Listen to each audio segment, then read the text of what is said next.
Handwa, India, 1986. Film ini diawali dengan tingkah bajing loncat kakak beradik bernama Gudu dan juga Saru yang sedang mencuri batu bara di sebuah kereta. Walaupun sempat hampir ketahuan oleh penjaga kereta itu, tapi nampaknya mereka ini tidak terlalu mengkhawatirkannya karena mungkin hal ini sudah menjadi kebiasaan mereka.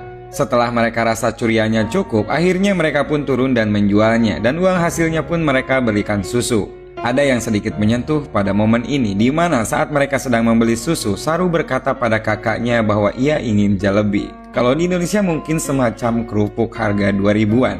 Namun Gudu yang merasa uangnya memang tidak akan cukup bila dipakai untuk membeli makanan tersebut, lantas mencoba menyenangkan hati adiknya dengan mengatakan, "Suatu hari pasti kubelikan jalebi satu warung deh, dan sekalian bareng deh sama emak-emak penjualnya."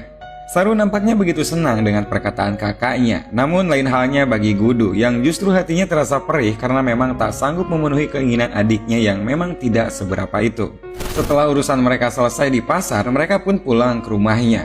Dan berulang di sini kita tahu bahwa keluarga Saru ini memang sebuah keluarga yang hidupnya bisa dibilang sangat kekurangan, di mana mereka tidak memiliki ayah, sementara ibunya sendiri harus membesarkan ketiga anaknya yang masih kecil tersebut dengan cara bekerja menjadi seorang pemulung batu.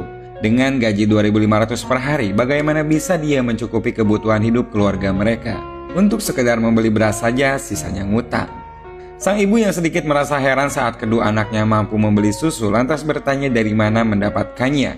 Namun keduanya tidak menjawab, walau sepertinya sang ibu pun sudah tahu dari mana asal uang tersebut. Namun karena ibunya sendiri memang menyadari bahwa dia tidak bisa memberikan lebih untuk kebahagiaan anaknya, akhirnya hanya bisa tersenyum untuk menutupi kesedihannya.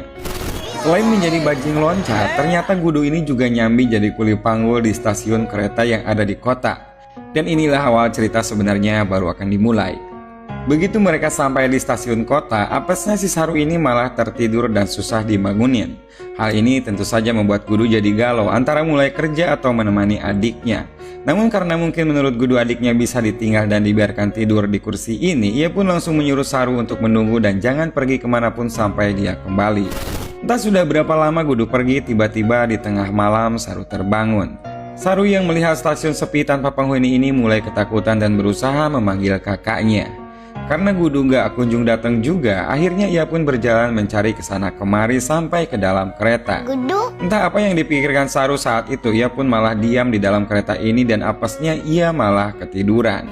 Dan ketika bangun, Saru melihat kereta tersebut sedang melaju kencang. Berteriak dan berusaha keluar, semuanya sia-sia karena kereta itu dalam keadaan terkunci dan kosong. Jika memang ada pintu kebuka pun, tidak mungkin Saru bisa turun karena kereta ini memang melaju sangat cepat.